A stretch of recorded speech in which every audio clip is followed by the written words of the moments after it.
경기도 화성시에서 대낮에 러시아 외국인으로 보이는 일당 4명이 승용차를 타고 가던 다른 러시아인 등을 집단 폭행하는 장면이 공개돼 경찰이 수사에 나섰다고 합니다.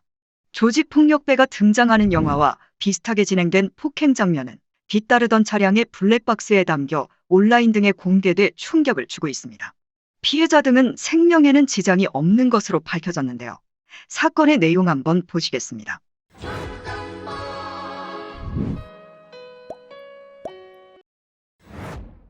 9일 경기남부경찰청에 따르면 지난 8일 오후 4시 50분쯤 경기도 화성시 남양읍의 한 거리에서 SM5 차량을 타고 가던 러시아 국적 A씨와 우크라이나 국적 B씨 등 남성 2명이 미리 도로 옆에서 대기하다 끼어들어 앞을 가로막은 라세티 승용차에 제지를 당했습니다.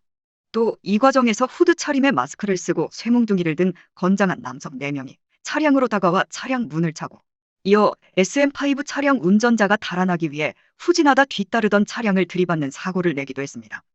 SM5 차량은 현장을 빠져나가기 위해 다시 빠르게 전진을 시도했으나 라세티 승용차가 다시 도로를 가로막는 바람에 옆 건물과 차량 사이에 끼어 오도 가도 못하는 처지가 됐는데요.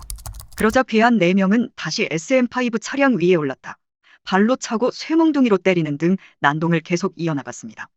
또 차량 문을 부수고 운전자와 조수를 끌어내 쓰러뜨린 뒤 얼굴 등을 무차별 폭행하고 골목길로 달아났습니다.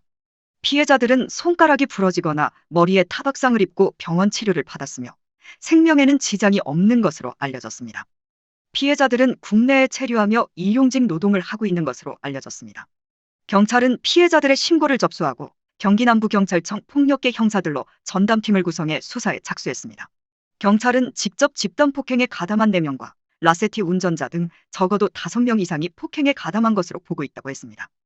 경찰은 이들이 이용한 차량과 주변 방범 카메라를 확인하는 한편 피해자 등을 상대로 단서 확보에 나섰습니다. 경찰 관계자는 피해자들은 가해자들이 러시아인이라면서도 모르는 사이라고 진술하고 있다며 미리 집단 폭력을 행사하기 위해 현장에서 라세티 차량을 대기시키는 등 용의 주도하게 범행에 나선 것으로 보고 있다고 말했습니다. 국내의 외국인 노동자들은 대략 500만 명이 넘는다고 합니다. 불법 체류까지 하면 그 수는 어마어마합니다. 외국인 노동자들이 국내에서 사건 사고를 일으켜도 특별한 법적 조치나 손쓸 수 있는 방법이 없는 것도 문제인데요. 대책이 필요할 듯합니다. 이상 오늘의 뉴스 온유양이었습니다. 감사합니다.